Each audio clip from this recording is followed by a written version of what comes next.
সুপ্রিয় দর্শক, আসসালামু আলাইকুম রহমতুল্লাহ। প্রীতি ও শুভেচ্ছা নিন।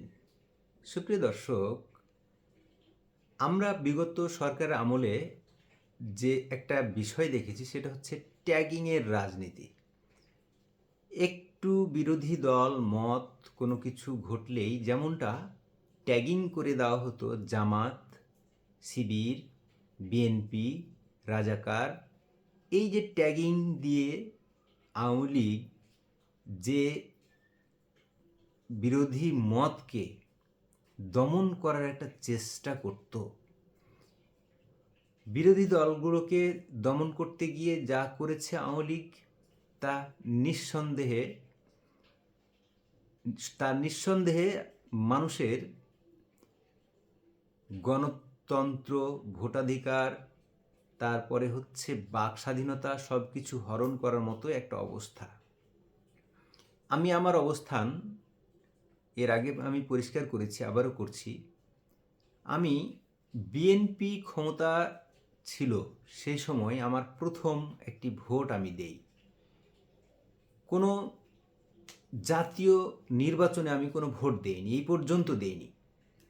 আমি আমার জীবদ্দশায় যে কদিন আমার ভোটের বয়স হয়েছে, আমি এ যাবৎকালে আমি একটা ভোট দিয়েছি। সে ভোটটা কোনো একটা ইউনিয়ন পরিষদের নির্বাচনে একজন আমাদের কোনো একটা আত্মীয় চেয়ারম্যান ইলেকশানে দাঁড়িয়েছিল, সম্ভবত হ্যাঁ, চেয়ারম্যান ইলেকশানে দাঁড়িয়েছিল, যেটা স্থানীয় সরকার নির্বাচন। তো এই চেয়ারম্যান দাঁড়িয়েছিল, তখন সে সময় প্রতীক ছিল না। তা আমি ভোট দিয়েছিলাম আমার এই আত্মীয়টিকে, এবং সেই সময় বিএনপির আমলে আমার এই আত্মীয়টি তখন চেয়ারম্যান নির্বাচিত হয়েছিল। এই যে আমার শেষ একটি ভোট, আমি আর কোনোদিন কোনো দলকে আমি ভোট দেইনি। কেন ভোট দেইনি? ভোট দেইনি অ্যাকচুয়ালি বিভিন্ন কারণে। আমি আসলে কর্মক্ষেত্রে থেকে আসলে আমার বাড়িতে গিয়ে ভোট দিতে হবে, আবার কোনো এক সময় মনে হয়েছে যে ভোট দিতে গিয়ে আসলে আমি ঠিকমতো ভোটটা দিতে পারবো কি না, বিভিন্ন কারণে আর কি আমি ভোটটা দেইনি। আমি কোনো রাজনৈতিক দল আমি করি না, কিন্তু আমি মনে প্রাণে একজন, আবারও বলছি, আমি মনে প্রাণে একজন একাত্তরের চেতনায় বিশ্বাসী একজন মানুষ। আমি মনে প্রাণে একজন স্বাধীনতার চেতনায় বিশ্বাসী একজন মানুষ। এখন আবার আপনারা ট্যাগ লাগিয়ে দিবেন কিনা জানি না, যে স্বাধীনতায় চেতনায় বিশ্বাসী লোকজন হলেই আওয়ামী লীগের দোসর, ফ্যাসিস্টের দোসর, এগুলো ট্যাগ লাগাই দিবেন কিনা আমি জানি না। তবে এই দেশে যেসব রাজনৈতিক দল আছে, আওয়ামী লীগ বলেন আর বিএনপি বলেন, মুদ্রার এপিঠ আর ওপিঠ। আপনারা বিশ্বাস করেন কি না জানি না, আমি তাই মনে করি। তো রাজনীতি তারা সবাই করেছে, এবং রাজনীতি যারা করেছে তাদের বর্তমানে যে দুইটা দল ক্ষমতায় আসছে, বিএনপি এবং বিএনপি এবং আওয়ামী লীগ, এই বিএনপি এবং আওয়ামী লীগের ক্ষমতা বা শাসনামল আমার দেখার সৌভাগ্য হয়েছে।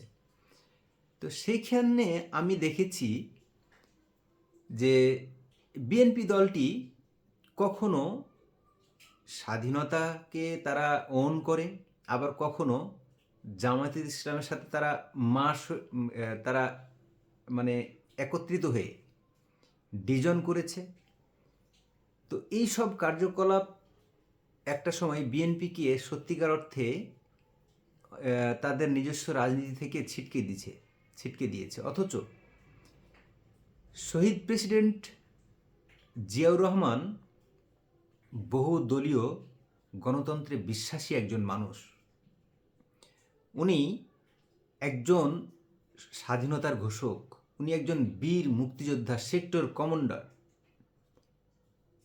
আমাদের সাবেক রাষ্ট্রপতি জিয়াউর রহমান, ওনার প্রতিটা পরতে পরতে মুক্তিযুদ্ধের চেতনা, উনি থাকতেও কখনোই এইভাবে ৭১কে এবং মুক্তিযুদ্ধকে কখনোই এইভাবে তারা আস্তে করে ছুঁড়ে ফেলার চেষ্টা করেনি। এমনকি যারা ৭১-এর যে ভূমিকা পালন করেছিল, কম বেশি যাই হোক, অন্তত জিয়াউর রহমান বঙ্গবন্ধুকে অস্বীকার করতেন না। বঙ্গবন্ধুকে অস্বীকার করে উনি বঙ্গবন্ধুর বিরুদ্ধে উনি কথা বলতেন না। আমি শুনিনি কোথাও, ওনার জীবদ্দশায় আমি একটি শব্দও শুনিনি উনি বঙ্গবন্ধুর বিরুদ্ধে বা বিরুদ্ধ আচরণ করে উনি কথা বলেছেন, আমি শুনিনি। বরং উনি ওনার অনেক কৃতকর্মে কাজে উনি বঙ্গবন্ধুকে একজন নেতা মনে করেছেন এবং স্বাধীনতা যুদ্ধের একজন মহানায়ক হিসেবেই উনি স্বীকৃতি দিয়েছেন।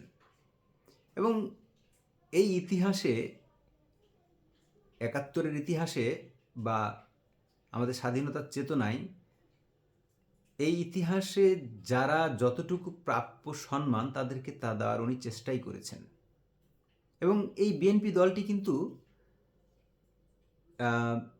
প্রতিষ্ঠা লগ্ন থেকেই মুক্তিযোদ্ধা কেন্দ্রিক একটা দল। আওয়ামী লীগ তারা যতটা চেতনা বিক্রি করতে করতে এই অবস্থায় এসেছে, বিএনপি তার কিছুটা বিপরীত। বিএনপি অনেক মুক্তিযুদ্ধ তাদের বেশি। আমার মনে হয় আওয়ামী লীগের থেকে মুক্তিযোদ্ধা যারা, তারা বিএনপিতেই বেশি আছে। অথচ শুধুমাত্র বঙ্গবন্ধুকে পুঁজি করে এই আওয়ামী লীগ দলটা ৭১-এর চেতনাকে এমনভাবে বিকৃত করেছেন। বঙ্গবন্ধু আজকে হওয়ার কথা ছিল সার্বজনীন, শহীদ প্রেসিডেন্ট জিয়াউর রহমান হওয়ার কথা ছিল আজকে সার্বজনীন। আজকে এই মহান নেতাদের আমরা কোথাও যেন অবমূল্যায়ন হতে দেখছি। আজকের প্রজন্ম জেনজি কোথাও যেন বঙ্গবন্ধুর কোনো কিছু তারা ওন করেন না। বঙ্গবন্ধু, ৭১ এগুলো থেকে কোথাও যেন মনে হয় এই প্রজন্মের অনেকেই অনেক কিছুই তারা বঙ্গবন্ধুকে মানেন না। বঙ্গবন্ধুকে জাতির পিতা তারা তো মানেনই না, মানতেই হবে এমন কোনো কথাও না। একজন মানুষ, তার সমালোচনা থাকতেই পারে, কিন্তু তার যতটুকু কন্ট্রিবিউশন এই দেশটি তৈরির পিছনে, একজন জিয়া, একজন বঙ্গবন্ধু, তাকে ততটুকু তো দিতে হবে। তাকে যদি ততটুকু না দেন, তাহলে ইতিহাস আপনাকে ক্ষমা করবে না। সুতরাং সময় মনে হয় এসেছে এখন খুব স্পষ্ট, আগেও ছিল কিছুটা স্পষ্ট, কিন্তু বর্তমান সময়টাতে খুব স্পষ্ট হয়ে কিছু ইস্যু দেখা দিয়েছে। সেই স্পষ্ট ইস্যুগুলো হচ্ছে স্বাধীনতা বা ৭১-এর চেতনা বিরোধী একটা শক্তি এবং স্বাধীনতা বা ৭১-এর সপক্ষের একটি শক্তি, যেটা কিনা আমি বলতে পারি এখন উপলব্ধি করছে মানুষ। বিএনপি, আওয়ামী লীগ যতই তারা দাকুড়াল সম্পর্ক হোক না কেন, দিন শেষে ৭১-এর স্বাধীনতায় বিশ্বাসী এবং চেতনায় বিশ্বাসী এই দুইটি দল, তারা কিন্তু বিএনপি এবং আওয়ামী লীগ। আমি জামায়াতের রাজনীতি পছন্দ করি না। আমি জামায়াতের রাজনীতি, আমি দেখেছি জামায়াতের যেসব গঠনতন্ত্রে যেসব কিছু আছে খুবই চমৎকার, খুবই সুন্দর, কিন্তু তারা যেভাবে রাষ্ট্রটি গঠন করতে চান, আমার মনে হয় না যে বাংলাদেশ এখনই প্রস্তুত খেলাফত প্রতিষ্ঠার জন্য। খেলাফত প্রতিষ্ঠা করতে হলে একটা দেশকে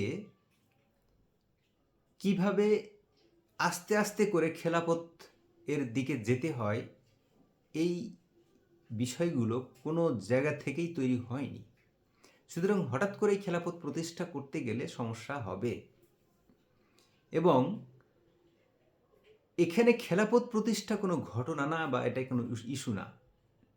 আমরা সবখানেই মানিয়ে নিতে পারবো, সব বিষয় আমরা মানতে পারবো, কিন্তু ঘটনা হচ্ছে এই যে ৭১ মুক্তিযোদ্ধা, এদেরকে কোথাও যেন অবমূল্যায়ন করা হচ্ছে এবং কোথাও অবমূল্যায়ন করা হবে। কখনো যদি এরকম ঘটে যায়, আওয়ামী লীগ এবং বিএনপির বাইরে যদি এই দুইটি দল ক্ষমতায় আসে, যারা কিনা নতুন একটি রাজনৈতিক দল তৈরি করতে যাচ্ছেন এবং যারা কিনা বর্তমানে জামায়াত ইসলাম দলটি আছেন, এই দল দুইটার যে কেউ তারা মার্চ হয়ে আসতে পারেন ক্ষমতায়, কিংবা আলাদা আলাদাভাবে আসতে পারেন। এখন এই দুইটা দল ক্ষমতায় আসলে আদৌ ৭১ নামে কোনো শব্দ থাকবে কিনা বাংলাদেশে, নাকি আমাদের প্রধান উপদেষ্টা ওই প্রভাব রিসেট বাটনে চাপ দিয়ে সব কিছু ইতিহাস ডিলিট হয়ে যাওয়ার মতো ঘটনা, এই প্রভাব কি আসলে চলতেই থাকবে কিনা আমারও বোধগম্য হয় না, হচ্ছে না। সুপ্রিয় দর্শক, আমি আজকে আমার মতো করে কিছু আলোচনা করলাম। আপনাদের গুরুত্বপূর্ণ মন্তব্য আপনারা তুলে ধরতেই পারেন। আমার সব কথার সাথে একমত হবেন তাও না। আমি আমার বাক স্বাধীনতা থেকে আমি আমার কথাগুলো বলেছি।